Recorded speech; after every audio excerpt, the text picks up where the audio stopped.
es en la mano, en la palma de la mano. Y las personas que son diestras, las que manejan la mano derecha, pues será más en la mano derecha. Las personas que son zurdas tendrán más en la mano izquierda. Puede haber prurito, pero también puede haber ardor y en ocasiones puede llegar a haber dolor. Puede presentarse como un eczema agudo, o sea, con vesículas, con exudado, con eritema, o subagudo, con presencia de costras, o crónico, cuando ya hay una hiperkeratosis.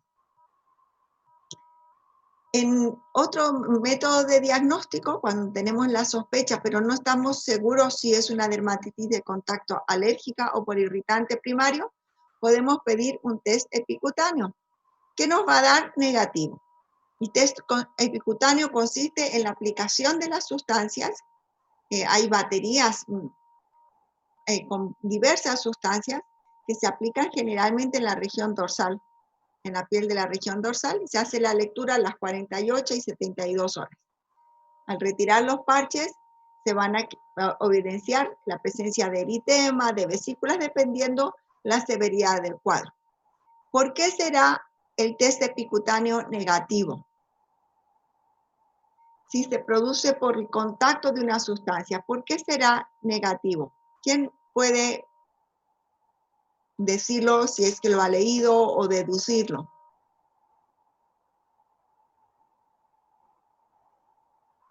Pueden activar el micrófono el que quiera responder.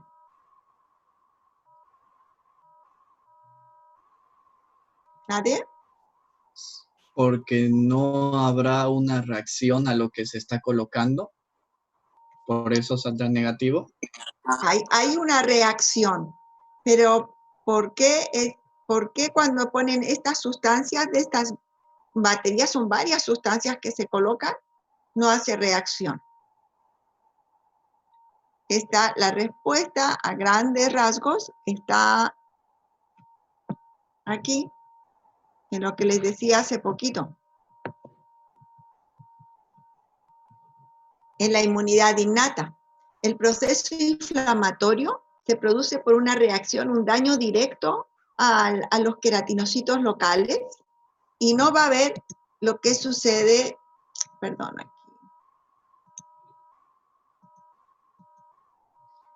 No va a suceder esto, la presencia de los linfocitos de memoria.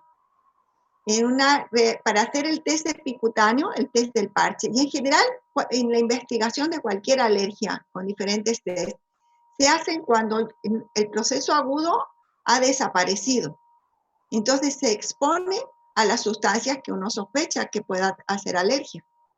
Entonces la presencia de estos linfocitos T por la activación de la inmunidad adaptativa es lo que se va a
¿Pueden activar su micrófono? ¿Se entendió? Sí, doctora. Ya. En la inmunidad, en la dermatitis de contacto por irritante primario, se va a activar la inmunidad innata. El daño, la sustancia X que entra en contacto con la piel va a producir un daño directo en el queratinocito. Pero una vez que se aparta esa sustancia, se recupera la piel, pero no están activados los linfocitos de memoria. Por tanto, si se entra en contacto, pues, si se vuelve a estar en las mismas concentraciones, obviamente que va a volver a suceder, pero no va al investigar lo que estábamos analizando, el test va a ser dermatitis de contacto por irritante primario porque no están activados los linfocitos de memoria, ¿ya?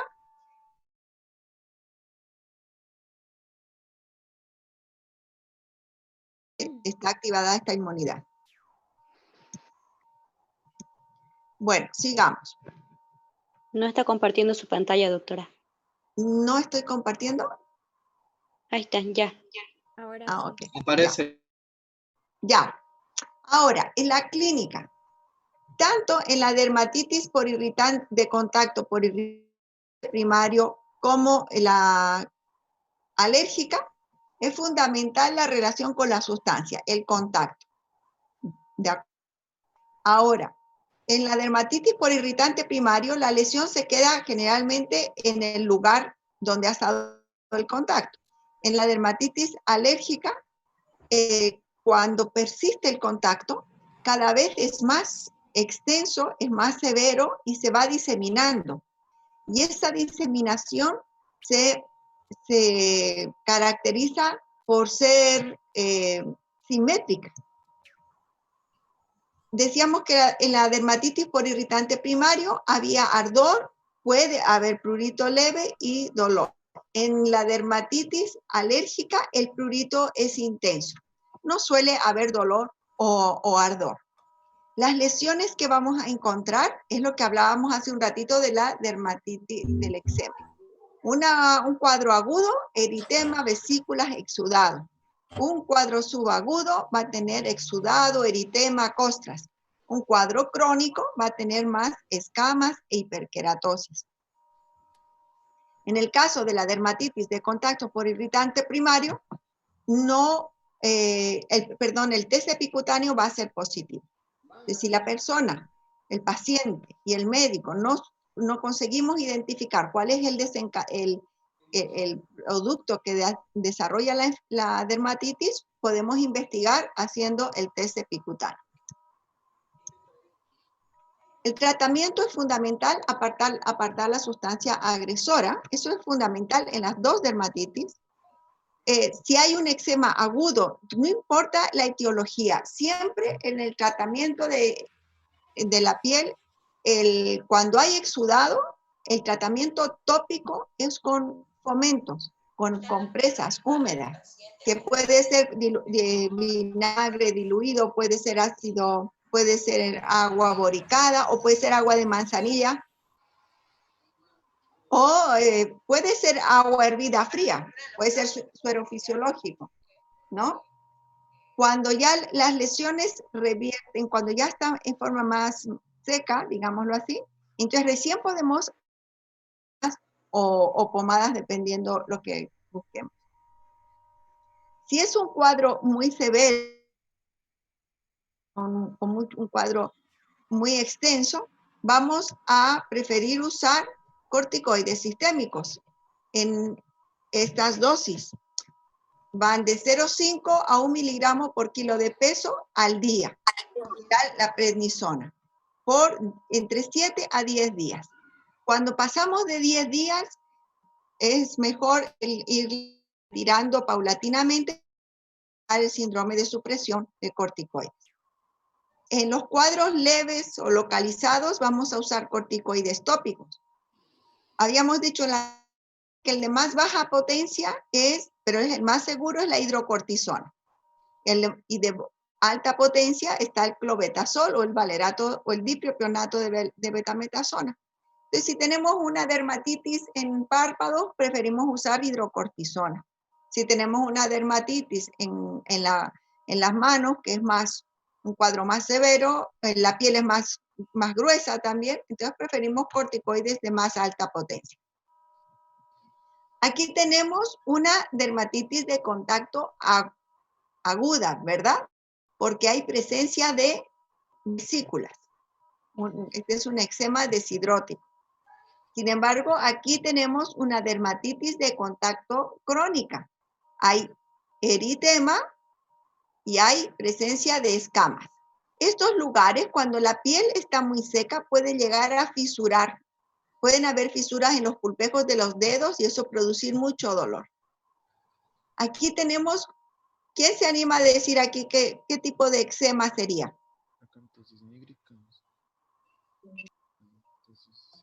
¿Qué vemos?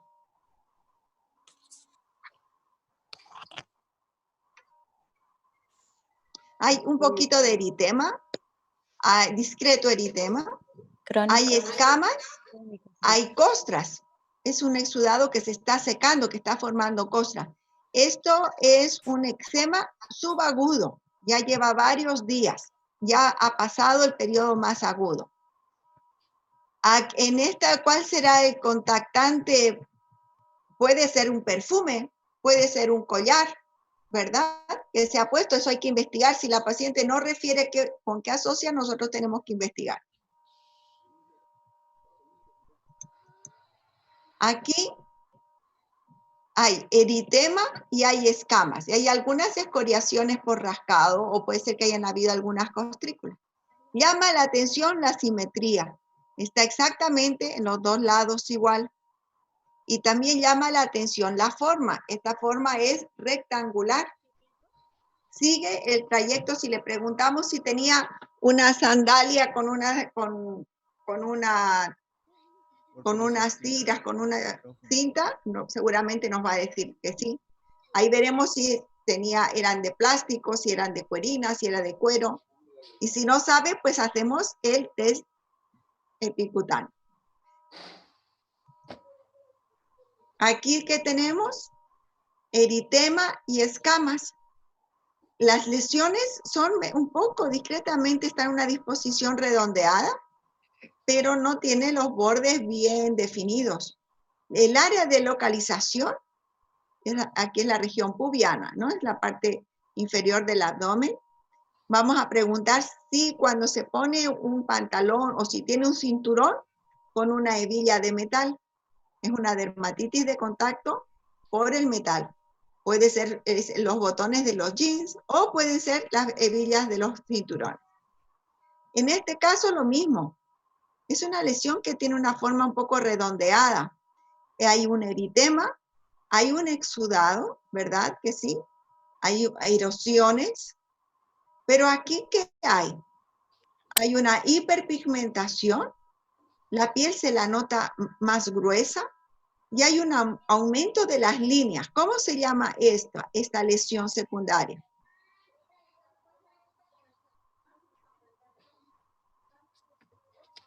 ¿Nadie se anima? Liquenificación. Esta presencia, esta hiperpigmentación, implica que hay un cuadro crónico. Y aquí hay un exudado. Es un cuadro subagudo. Entonces, es una persona que sigue usando el pantalón en contacto con la hebilla o con el cinturón, lo que sea, sigue en contacto con ella y llegando a producir liquenificación y en los últimos contactos se ha reagudizado. En este caso, por ejemplo, ¿con qué vamos a tratar? Aquí hay un exudado, no le podemos poner cremas, entonces tenemos que una de dos, o tener paciencia y usar fomentos hasta que seque para recién usar una crema, o le damos unos 3 días de prednisona, 20 miligramos, hasta que baje el prurito y después recién pasamos a un corticoide. ¿Cuál elegiría yo? Un corticoide de potencia más alta porque es un cuadro más severo. No, si le ponen hidrocortisona, probablemente no tengan tan buen resultado. Y tienen que forrar, o cambiar los botones o no usar más el cinturón, eso dependiendo con qué asocie el paciente. ¿Alguna pregunta en dermatitis de contacto? No. Bueno, seguimos. Dermatitis atópica. ¿Qué dice aquí?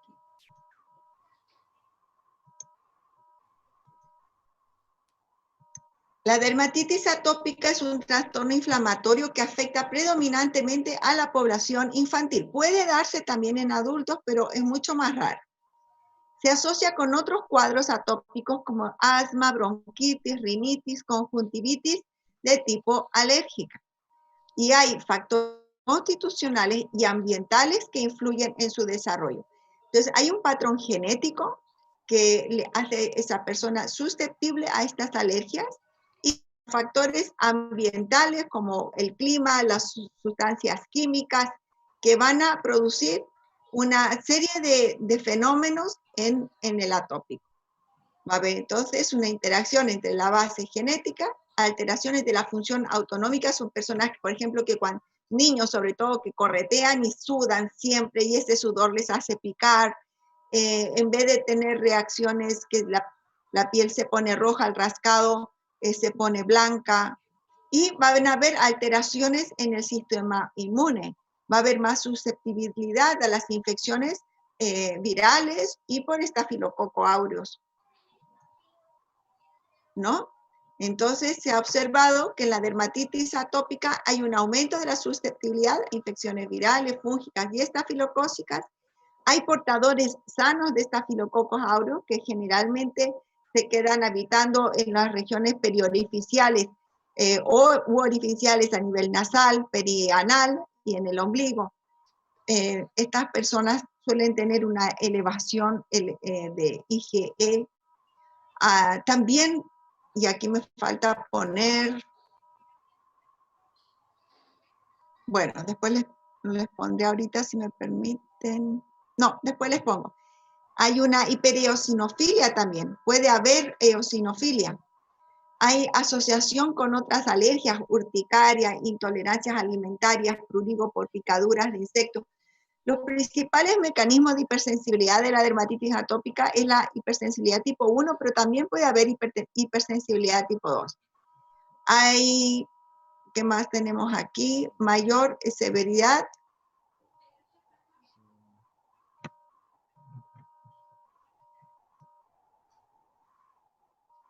De las tres enfermedades que habíamos mencionado, ¿no? El asma, la bronquitis y la rinitis. Se desarrolla el trastorno de forma crónica y recurrente, recidivante, o sea, por periodos que está mejor y después empeora. Generalmente empeora en el invierno.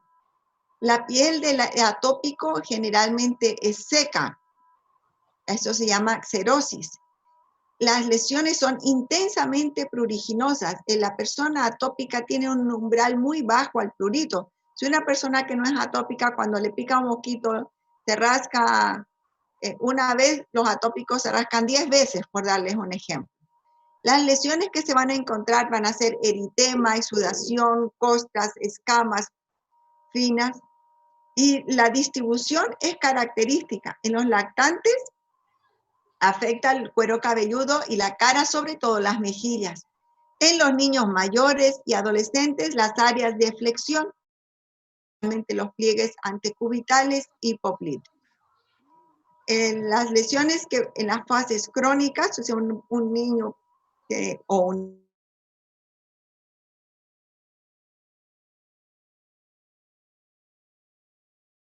liquenificación. El tratamiento, los cuidados generales son fundamentales. Sí, posible control del clima, ¿no? Evitar el aire acondicionado muy frío, ¿no? O también cuando hace mucho calor, cuando sudan mucho, les tienen mucho prurito los niños con atopía.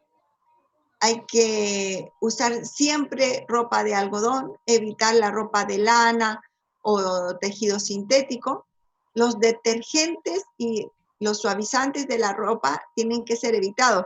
Para lavar la ropa, lo ideal es que sean jabones neutros, pues de jabón de coco. Y contra más alérgico el niño, porque hay diversos grados. Hay niños que no son tan alérgicos y otros que son muy alérgicos. También en estos casos que son muy alérgicos, se tiene que hacer control de los aeroalergenos, ¿no? El polen, el pelo del gato, en los ácaros, en las alfombras, en los peluches. Y en algunos casos muy refractarios también se hace una dieta hipoalergénica, especialmente evitando las proteínas del huevo, de la leche. El baño tiene que ser baños rápidos, con agua tibia, lo más friecita posible, y usar jaboncillos neutros. Si usamos agua muy caliente, se va a resecar más la piel. La humectación, como en los niños atópicos, la barrera de la piel está afectada, está alterada. Entonces, por eso que todos los productos químicos van a activar la inflamación. Entonces, tenemos que usar buenos humectantes. A veces humectantes comunes son suficientes, pero que no sean perfumados. Otras veces se requieren humectantes que restituyen la barrera epidérmica, que estos son mucho más caros. Los corticoides tópicos, con todos los cuidados que habíamos mencionado en la anterior clase, inmunomoduladores tópicos como el tacrónimo y los antihistamínicos, sobre todo los de acción central, o sea, los de primera generación como la clorfeniramina, la hidroxicina. El Falabella usa mucha hidroxicina, pero la hidroxicina es un antihistamínico, uno, que es muy difícil conseguir en nuestro medio, y dos, produce demasiada sedación. Entonces, es más fácil y más seguro la clorfeniramina. Aquí tenemos un lactante. Esta es una lesión que en realidad no tiene en este momento tanto eritema, tiene más hipopigmentación. El eritema se ve evidencia aquí. Ahora, tiene una forma redondeada que daría la apariencia de bordes activos. Entonces, aquí en esta imagen podemos plantearnos un diagnóstico diferencial de una tiña. Pero fíjense que en la otra mejilla también tiene lesiones. Entonces, por la edad y por la simetría, tenemos que pensar en una dermatitis atópica antes de una tiña. Esta es la otra vista. Esto ya es en un niño mayor. Vemos escamas, aquí hay costras hemáticas a nivel del pliegue cubital, antecubital. Aquí en los pliegues poplíteos hay una aquí miren, fíjense que hay una hiperlinearidad, hay una hiperpigmentación, aquí hay cronicidad, aquí hay liquenificación. Y aquí ha habido una reactivación del cuadro, eritemas, coriaciones por rascado, costrículas hemáticas. El atópico tiene ciertas características particulares, como este doble pliegue de Morgan, que se llama aquí en el párpado, las escleróticas un poco azuladas. En el libro está muy completa el tema de dermatitis atópica. Esta blefaritis eritemato escamosa, bilateral, ¿no? Es característica en el atópico también. ¿Alguna pregunta hasta ahí? ¿Pueden hacerme? Doctora, ¿qué porcentaje hay aquí en Santa Cruz de una dermatitis atópica?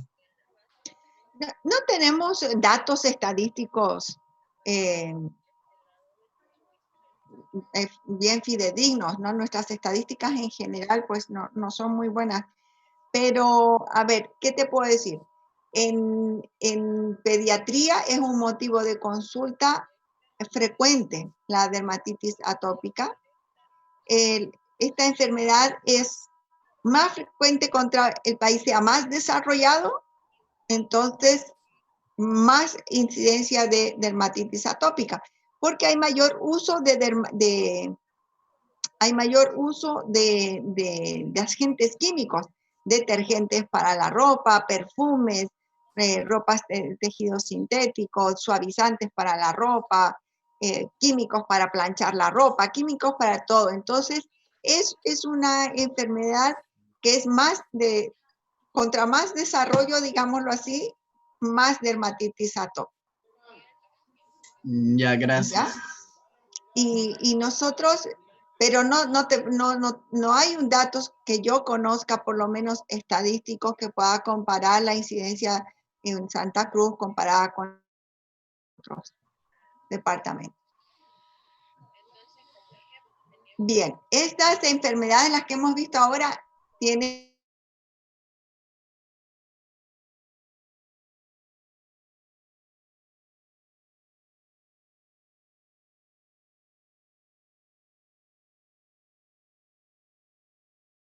frecuentes,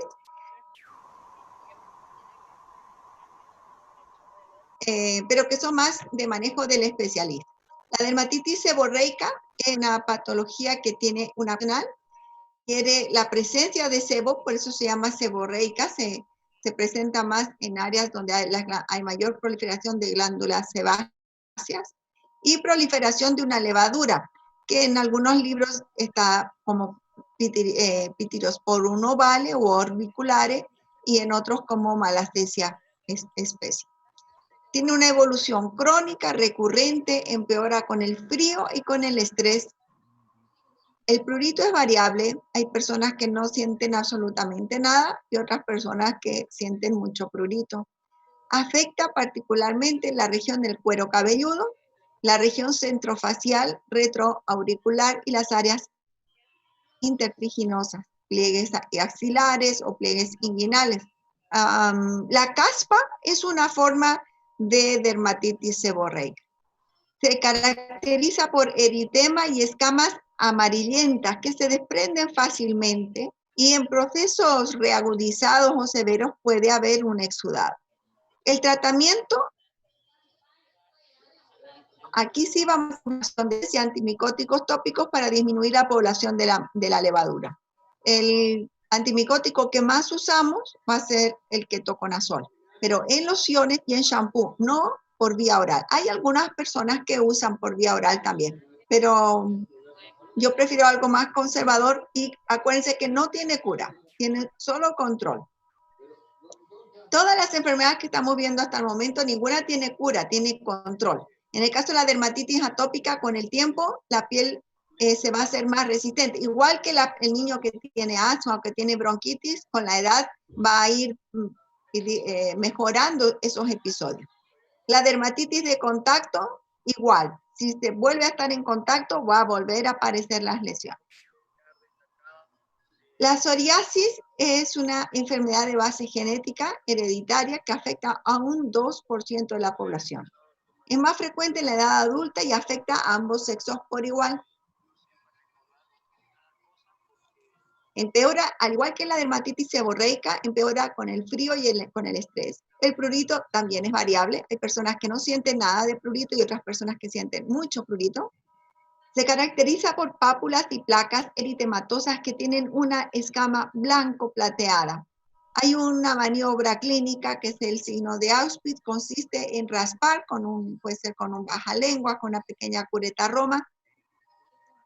Se desprende la escama como si fuera, primero es una escama muy purpurácea y después la última sale una sola escama, es el signo de la vela y deja una superficie rojiza con unos puntos hemorrágicos que es el signo del rocío sangrante.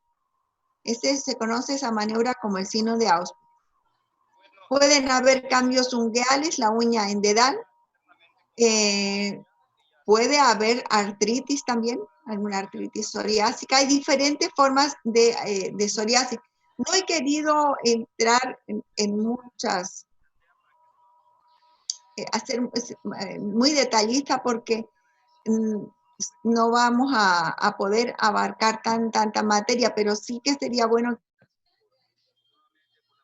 que ustedes lean, si es posible, de su libro o de otros libros que tengan acceso en internet. Generalmente la psoriasis se presenta en las áreas simétricas y de extensión.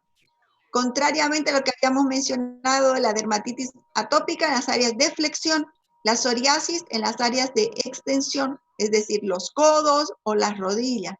Pero también puede presentarse en el cuero cabelludo y a veces ser un diagnóstico diferencial difícil de la dermatitis seborreica. El tratamiento de la psoriasis es con corticoides tópicos, pero cuando son cuadros muy severos, muy extensos, tenemos que usar inmunosupresores sistémicos como el metotrexato. En el caso de la psoriasis, no sé si pueden ver aquí, los corticoides sistémicos están contraindicados porque producen un fenómeno de rebote. Lo mismo que sucedía, creo que no se los mencioné, en la dermatitis atópica. Aquí abajito está con rojo todavía. Los corticoides sistémicos están contraindicados. ¿Por qué están contraindicados? Porque se produce un fenómeno de rebote. Eso quiere decir, mejoran y después cuando se pasa el efecto del corticoide, la enfermedad aparece con más fuerza, se reactiva con más fuerza. Aquí tenemos en su imagen, en la izquierda, una dermatitis seborreica. Eritema, hay escamas, son unas escamas amarillentas en la región retroauricular. Se ve también escamas en el cuero cabelludo. A la derecha, una placa de psoriasis. Hay una eritema, es un eritema vivo, y hay unas escamas blanco-plateadas, características de la psoriasis. Pitiriasis rosada de Gibert es una enfermedad muy frecuente, pero subdiagnosticada. ¿Por qué está subdiagnosticada? Porque es una enfermedad autolimitada. Entonces, para cuando el paciente generalmente va a varios médicos y ya cuando ya uno le dice qué es, ya puede ser que haya desaparecido. Además que se confunde con otras enfermedades. Es una enfermedad benigna, frecuente. La posible causa se ha asociado a algunos trabajos con infección por herpes virus simple tipo 7 y tipo 6. Aquí hay un error, este es tipo 6, ¿ya? Sí, pero esto no está comprobado. Es estacional, se presentan como pequeñas epidemias, pero generalmente solamente afecta a un miembro de la familia. Presenta prurito variable, hay personas que tienen mucho prurito, otras no. Y se caracteriza por lesiones redondeadas u ovales, con un collarete de escamas finas que aparece desde el centro de la lesión y que va hacia afuera.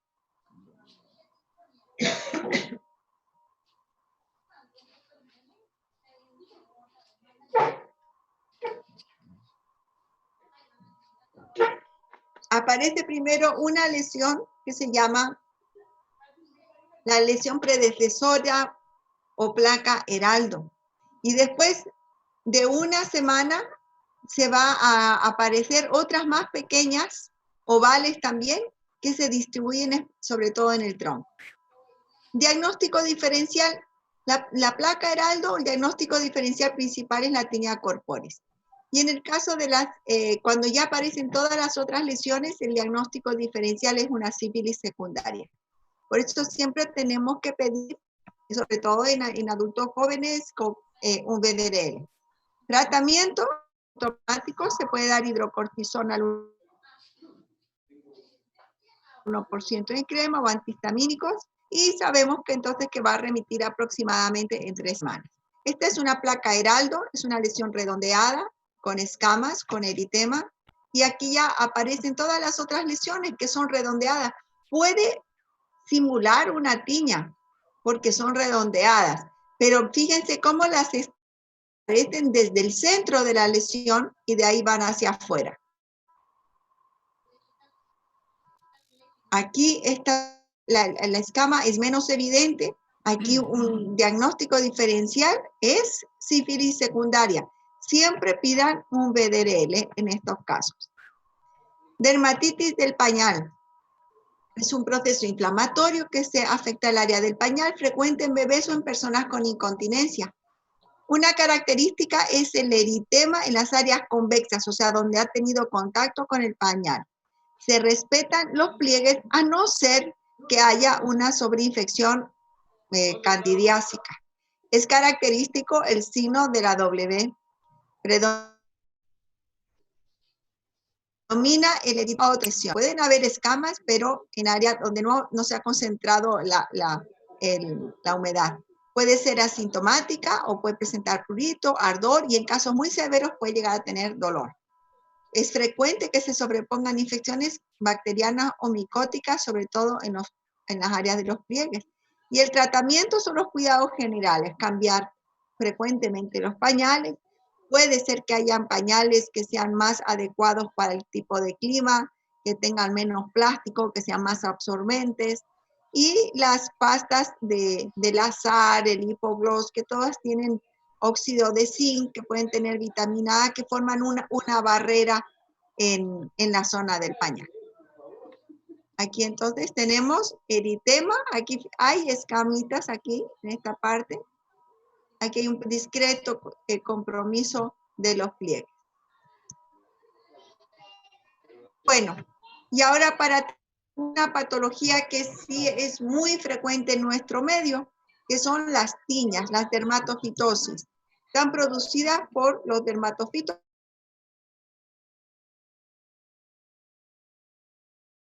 Uñas tienen afinidad por la queratina. Según la predominancia de su hábitat, se va a clasificar en geofílicos, zoofílicos o antropofílicos, o sea que parasitan, que están en la tierra, son geofílicos, que están en el pelo de los animales, zoofílicos, y los que parasitan más el humano, antropofílicos. Para nosotros el más frecuente es el Trichophyton rubrum. Los géneros son Microsporum, Trichophyton y Epidermophyton. Factores genéticos, personas que tienen susceptibilidad a las infecciones micóticas. La inmunodepresión puede favorecer a enfermedades micóticas extensas y graves, ¿no? Cuadros de inmunodepresión severa. Y pueden también ser un indicador de inmunodepresión. Y los factores ambientales como calor y humedad favorecen la infección. Tienen tendencia a la cronicidad, especialmente cuando son infecciones por Trichophyton rubrum. El prurito es un síntoma muy constante. Según la localización, vamos a denominar la tiña pedis si está en los pies, tiña cruris si está en la región inguinal, tiña corporis en el cuerpo, tiña capitis en el cuero cabelludo. Nosotros ahora no vamos a hablar de la tiña capitis ni de la tiña fungueal, porque eso lo vamos a dejar para la clase de enfermedades de la piel, de las uñas y pelos. La tiña pedis hay tres formas clínicas: la hiperqueratósica o tiña en mocasín, que se caracteriza por escamas, hiperqueratosis plantar. La inflamatoria, que va a tener eritema, escamas y vesículas o ampollas, que se da en los periodos de verano, ¿no? Cuando hace mucho calor, cuando se usa zapatos cerrados y entonces la oclusión, la humedad, el calor hace proliferar más los hongos.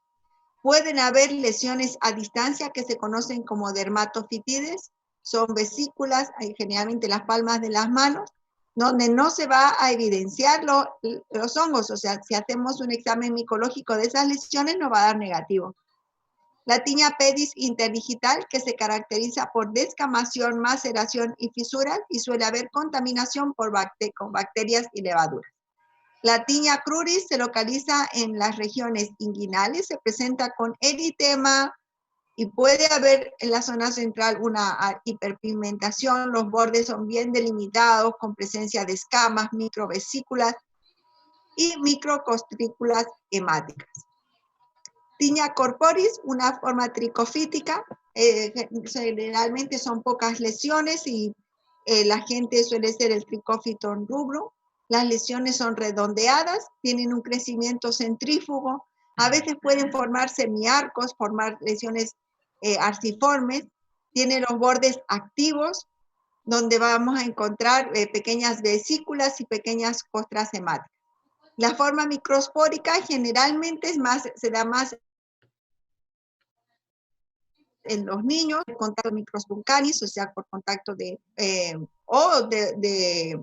otras, también puede ser de epidermofito, por contacto con animales, de los gatitos también puede producir estas lesiones que son más numerosas y son menores comparada con la forma tricofítica. La tiña manu se caracteriza por la unilateralidad, por tener la piel seca, hay una hiperlinearidad, hay escamas y puede o no haber un borde activo si va avanzando. Puede presentar prurito y es un diagnóstico diferencial importante de la dermatitis de contacto del ama de casa. El diagnóstico va a ser clínico o haciendo un micológico directo y cultivo micológico que va a salir en 2 semanas. Cuando pidan micológico, acuérdense de que no esté, igual que un bacteriano, acuérdense de que no esté usando ninguna crema tópica, tiene que estar 24, mínimo 12 horas sin aplicar absolutamente, sin lavarse, y 1 semana sin estar usando ningún medicamento tópico. Los cuidados generales son importantes, especialmente en la Tinea cruris y en la Tinea pedis, donde la humedad es un factor de predisposición, favorecedor de la infección. Entonces tiene que secarse muy bien después de la ducha. En el caso de la Tinea pedis, poner los zapatos a airear, ponerlos al sol, usar más calzados abiertos. Los antimicóticos tópicos son de utilidad. Podemos usar cremas de clotrimazol, de ketoconazol, se puede usar talco también, y podemos usar antimicóticos sistémicos. Uno de los que más estamos usando ya no es tan caro como antes, es la terminafina, 250 miligramos, pero pueden usar también fluconazol, pueden usar itraconazol. El ketoconazol traten de evitarlo por periodos prolongados porque es muy hepatotóxico. El tiempo de duración promedio va a ser de 2 a 4 semanas, dependiendo la severidad del cuadro, o pueden tomar en cuenta hasta 10 días después de la mejoría clínica. Es un error que a veces cometemos y los pacientes cometen mucho de interrumpir el tratamiento en cuanto mejoran, porque ahí la población micótica solo disminuye, pero no llega a desaparecer completamente. Estas son las lesiones características. Vemos, aquí hay una hiperpigmentación, esta es una lesión redondeada, y esto lo llamamos como borde activo. La presencia de estas vesículas y costras hemáticas que nos indican